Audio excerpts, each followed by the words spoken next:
మన అవయవములన్నిటిలో నాలుక చిన్నదైనను దాని వలన మనకు కలిగే నష్టం చాలా ప్రమాదకరమైనది. అందుకే దావీదు భక్తుడు అంటాడు, నాలుకను స్వాధీనపరుచుకొనివాడు ఎవడునూ లేడు అని యాకోబు పత్రికలో క్లియర్గా రాయబడి ఉంది.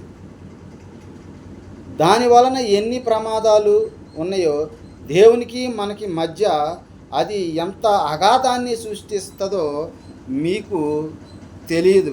కానీ భక్తులు అనేక మంది నాలుకను గురించి బైబిల్ గ్రంథంలో రాశారు. దాని గురించి తెలుసుకొని చదువుకొని దానిని బట్టి మన జీవితాన్ని మార్చుకోగలిగితే దేవుడికి మనకి మధ్య వారధి లాంటిది నాలుక. కాబట్టి దాని వలన మనకి కలిగే ప్రయోజనాలు ఉన్నాయి, నష్టాలు ఉన్నాయి.